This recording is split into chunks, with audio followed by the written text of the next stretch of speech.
ஒரு 2 பீஸ் மாங்காய், நல்ல 1.5 ஸ்பூன் மிளகாய் பொடி, 2 ஸ்பூன் மசாலா பொடி, 1/4 ஸ்பூன் ஜீரகப்பொடி போட்டு கமக்கமான்னு மணக்குது மீன் குழம்பு. மீன் போடாமையே மணக்குது.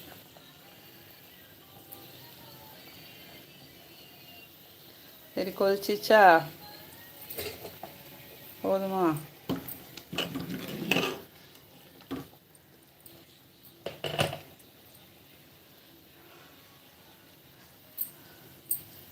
இந்த மீனை வந்து எப்படி சாப்பிடணுன்னா, அப்படி சாப்பிட்டாலே நல்லா சாஃப்டாக வெந்துச்சு பாருங்க. செம்ம டேஸ்ட்டு. மழை நேரம்லாம் சூடாக்கி சாப்பிட்டா நல்லா இருக்கும்ல. அங்கிட்டு இங்கிட்டுலாம் வெள்ளம் போகுது. மக்கள் என்ன பண்ண போகிறாங்கன்னு தெரில. எல்லோரும் சேஃபாக இருங்க. மீனை போட்டுக்கலாமா? இதுலேயும் மஞ்சள், உப்பு, லைட்டாக மிளகாப்பொடி போட்டு வச்சுருக்கேன். அவ்வளோதான். இது கொதித்த உடனே அப்படியே இறக்கி சாப்பிட வேண்டியதான். மீன் குழம்பு ரெடி ஆயிடுச்சு. சிம்பிள் மீன் குழம்பு வைக்கிறது. மீனை கழுவிட்டா போதும். கழுவுறது தான் பெரிய வேலை. மீன் குழம்பு வைக்கிறது சிம்பிள். அதுவும் தேங்காய் ஊற்றாமல் வைக்கிறது வந்து ரொம்ப சிம்பிள். தேங்காய் ஊற்றுறதா இருந்தால் தேங்காய் எடுத்து அரைச்சி வச்சுக்கணும். அதில் 2 சின்ன வெங்காயம் போட்டு அரைச்சி,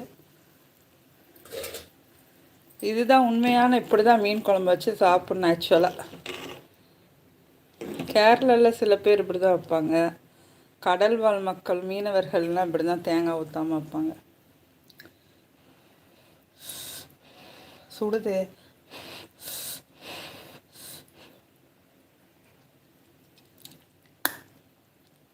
ஆஹா, உப்பு, உரப்பு, புளிப்பு நச்சுன்னு இருக்கு. ஒயிட் ரைஸில் ஊற்றி சாப்பிட்டோன்னா செமையாக இருக்கும்.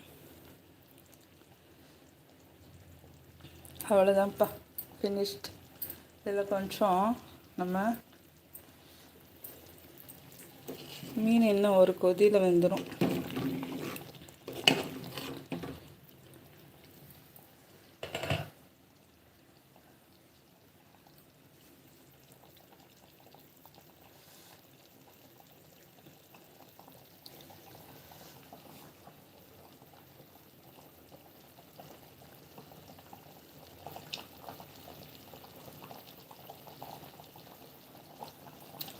கொஞ்சம் நல்லெண்ணெய் ஒரு 1/2 ஸ்பூன் ஊற்றிக்கலாம். எல்லா புளி குழம்புக்கும் நான் நல்லெண்ணெய் ஊற்றினா நல்லது. புளி உரப்பெல்லாம் போடுற குழம்புகளுக்கு வந்து நல்லெண்ணெய் ஊற்றினா டேஸ்ட்டாகவும் இருக்கும், உடம்புக்கும் நல்லது. ஓகே, அவ்வளோதான். இறக்கி வச்சிடலாம். ஆஃப் பண்ணிவிட்டு மூடி வச்சா நல்லா ரெடி ஆயிடும்.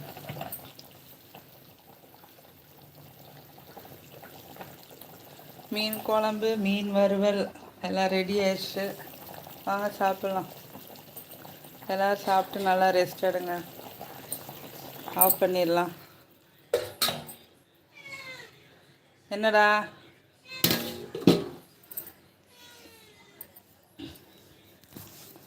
வாங்க நம்ம ஃபேனுக்கு போயிடலாம். வா வா, ஆறட்டும் ஆறட்டும்.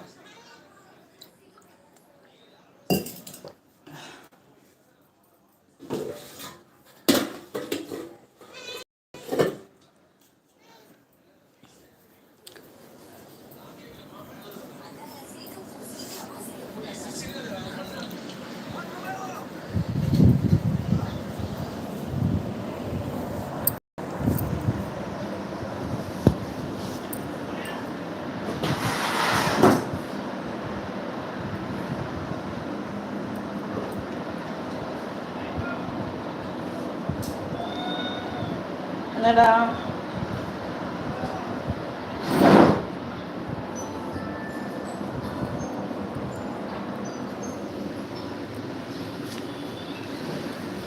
நெட்டு காணாதா?